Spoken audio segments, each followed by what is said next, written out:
اعوذ باللہ من الشیطان الرجیم بسم اللہ الرحمن الرحیم۔ السلام علیکم ورحمۃ اللہ وبرکاتہ۔ چینل صدقہ جاریہ میں آپ کو خوش آمدید کہتی ہوں۔ آج انشاءاللہ ایسے موضوع پر بات کروں گی جو کہ ہر کسی کا موضوع گفتگو ہوتا ہے، یعنی بچے، ہماری اولاد ہمارا سب سے قیمتی سرمایہ ہوتے ہیں، اور اللہ عز و جل سے ملنے والی سب نعمتوں میں سے سب سے عزیز نعمت ہوتی ہے۔ سوچئے اور گنیے اللہ عز و جل نے ہمیں کتنی ہی زیادہ نعمتیں دی ہیں، تو ہم اگر ان کو گننے میں آئے تو نہیں گن سکتے۔ اسی طرح قرآن پاک میں اللہ پاک کا ارشاد ہوتا ہے کہ اگر تم اللہ کی نعمتوں کا شمار کرنا چاہو، یعنی کہ اللہ کی جتنی اللہ پاک نے ہمیں نعمتیں دی ہیں ان کو گننا چاہو تو ہرگز نہیں گن پاؤ گے۔ کتنی ہی نعمتیں ہمارے پاس ہیں، لیکن ذرا اپنے دل سے پوچھئے ان فائدوں کی چیزوں میں سے کون سی چیز ہمارے دل کے بہت ہی قریب ہے؟ تو بحیثیت ایک عورت کے ہم سب کا جواب یہی آئے گا، ہمارے بچے۔ اچھا، بعض دفعہ ہمیں محبت کا اظہار نہیں کرنا آتا، لیکن ہم اپنے دل سے ہمیشہ اپنے بچوں کو نمبر 1 ہی قرار دیتے ہیں۔ اس کے لیے ہمارا عمل ہی ظاہر کرتا ہے۔ عام طور پر دیکھا گیا ہے کہ مائیں خود بھوکی رہتی ہے لیکن اپنے بچوں کو کھلانا چاہتی ہے، خود جیسے بھی کپڑے پہن لیے ہوں اپنے بچوں یعنی اپنے اولاد کو بہتر سے بہتر پہنانا چاہتی ہے، خود جو بھی پڑھا ہو، جیسی بھی ایجوکیشن ہو، لیکن اپنے بچوں کو خود سے بہتر اور آگے دیکھنا چاہتی ہے۔ اولاد کا رشتہ ہی ایسا ہوتا ہے۔ اس کے علاوہ دنیا میں اور جتنے بھی رشتے ہیں ہم ان کے ساتھ کسی نہ کسی طرح سے مقابلہ کر رہے ہوتے ہیں، لیکن اولاد، اس کے ساتھ جو ہمارا رویہ ہوتا ہے بس اسی کے لیے ہمارا دل چاہتا ہے کہ وہ ہم سے بھی آگے نکل جائے، بلکہ سب سے آگے نکل جائے۔ باقی لوگوں کے مقابلے میں ہم ان سے آگے نکلنا چاہتے ہیں، لیکن اولاد کے معاملے میں الٹ ہوتا ہے۔ اولاد کے بارے میں ہمارا یہ دل چاہتا ہے کہ اولاد ہم سے بھی آگے نکل جائے۔ زندگی کے دور میں جب ہم کہیں پیچھے رہ گئے ہوں یا آگے بڑھ نہ پائے ہوں تو اولاد کے بارے میں ہمارا دل یہی کہتا ہے کہ ہم زندگی کے جس موڑ سے ہم پیچھے رہ گئے ہوں ہماری اولاد اس موڑ سے بھی آگے چلی جائے۔ ہم اپنے بچوں کی کامیابی کو ہر چیز سے زیادہ اہم سمجھتے ہیں اور ان کی ناکامی، ان کے دکھ سب سے بڑا دکھ سمجھتے ہیں۔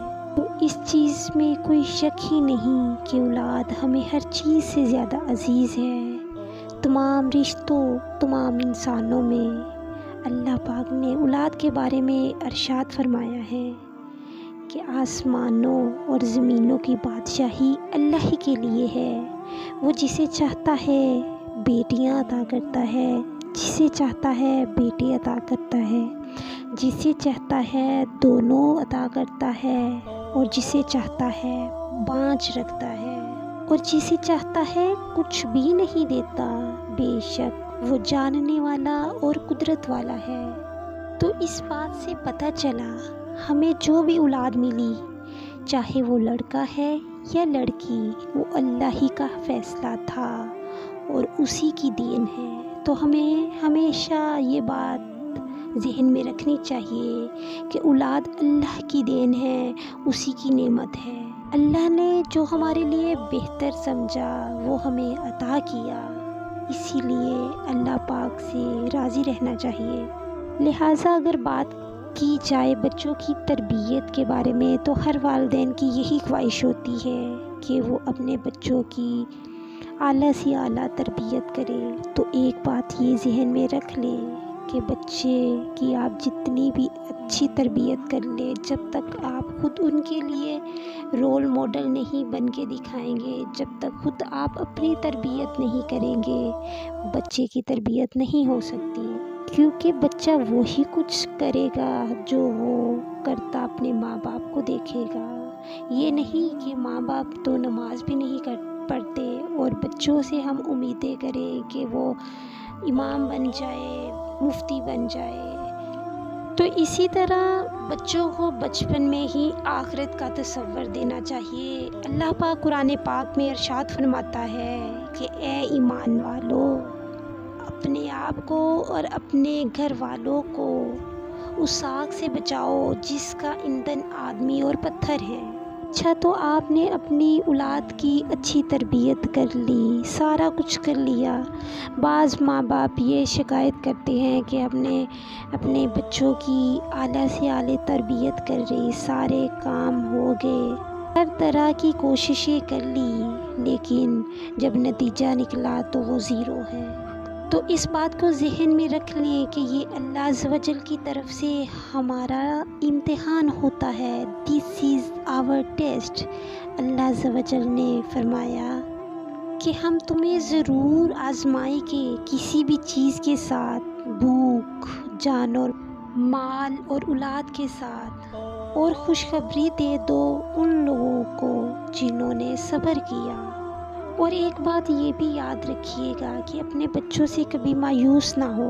بعض دفعہ ہم اپنے بچوں کا مقابلہ کرتے ہیں دوسرے بچوں کے ساتھ، تو یاد رکھیے گا بعض دفعہ درخت میں پھل دیر سے اگتا ہے۔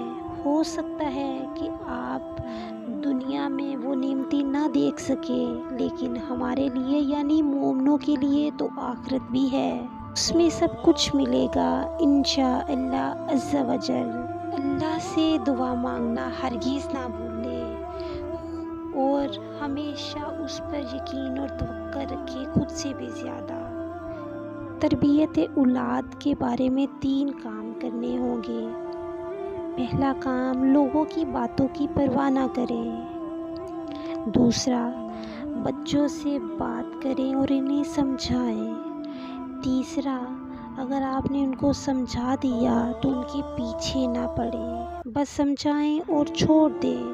جتنا آپ پیچھے پڑیں گے اتنا وہ دور ہم سے بھاگیں گے۔ یہ بات ذہن میں رکھیں کہ ہدایت اللہ کے پاس ہے اور اسی سے امید رکھنی چاہیے اور اسی سے دعائیں مانگنی چاہیے، کیونکہ اللہ نیتوں کو جانتا ہے۔ اور اس بات کو یاد رکھیے کہ اولاد سے ملنے والی ہر پریشانی گناہوں کا کفارہ ہوتی ہے۔ ہم نے جو غلطیاں کی ہوتی ہے وہ اس پریشانی یعنی اس سے گناہ دھلتے ہیں۔ اپنے رب سے استغفار اور دعائیں مانگتے رہے۔ نبی پاک صلی اللہ علیہ وآلہ وسلم نے ارشاد فرمایا، 3 قسم کے لوگوں کی دعائیں قبول ہوتی ہیں، ان کی قبولیت میں کوئی شک نہیں، یعنی مظلوم کی، مسافر کی، اور وہ دعائیں جو والدین اپنی اولاد کے حق میں کرتے ہیں۔ نبی پاک صلی اللہ علیہ وآلہ وسلم نے ارشاد فرمایا کہ میں اپنے باپ یعنی حضرت ابراہیم علیہ السلام کی دعا ہوں، کیونکہ انہوں نے دعا کی تھی اپنے رب سے کہ اے میرے رب، میری نسل میں ایک پیغمبر پیدا کر دے۔ ایک بات یاد رکھیے گا کہ اپنی اولاد کو کبھی بھی بد دعا نہ دے۔ یہ نہ ہو اللہ کی طرف سے وہ قبولیت کی گری ہو اور وہ بات قبول ہو جائے، پھر پچھتائے گا کون اور روئے گا کون۔ جتنا بھی غصہ ہو، ہدایت مانگے۔ اللہ پاک ہم سب کو عمل کی توفیق عطا فرمائے، آمین ثم آمین۔ تو چلیے کچھ دعا مانگ لیتے ہیں۔ اے اللہ، ہمیں ازواج اور اولاد سے آنکھوں کی ٹھنڈک عطا فرما اور ہمیں پرہیزگاروں کا امام بنا۔ اے ہمارے رب، ہمیں فرمانبردار بنا اور ہمیں عبادت کے طریقے بتا اور ہماری دعاؤں کو قبول فرما۔ بے شک تو توبہ قبول کرنے والا ہے، نہایت رحم کرنے والا ہے۔ اے میرے رب، مجھے توفیق دے کہ میں تیرے اس احسان کو شکر ادا کروں جو تو نے مجھ پہ اور میرے والدین پر کیا ہے۔ میں ایسے اچھے عمل کروں جیسا تو چاہتا ہے۔ اے میرے رب، میری خاطر میری اولاد کی اصلاح کر دے، میں تجھ سے توبہ کرتی ہوں۔ اے میرے رب مجھے اور میری اولاد کو نماز قائم رکھنے والا بنا دے۔ اے ہمارے رب ہماری دعاؤں کو قبول فرما لے۔ اے ہمارے رب ہمارے گناہوں کو معاف فرما دے، بے شک تو معاف فرمانے والا ہے۔ آخر میں آپ سے ایک درخواست ہے کہ اگر ابھی تک آپ نے میرا چینل سبسکرائب نہیں کیا تو میرا چینل سبسکرائب کر لے اور بیل آئیکن کو بھی دبا لے تاکہ سب سے پہلے آپ کو میری ویڈیو ملے۔ جزاک اللہ خیرہ۔ اللہ پاک عمل کی توفیق عطا فرمائے، آمین ثم آمین۔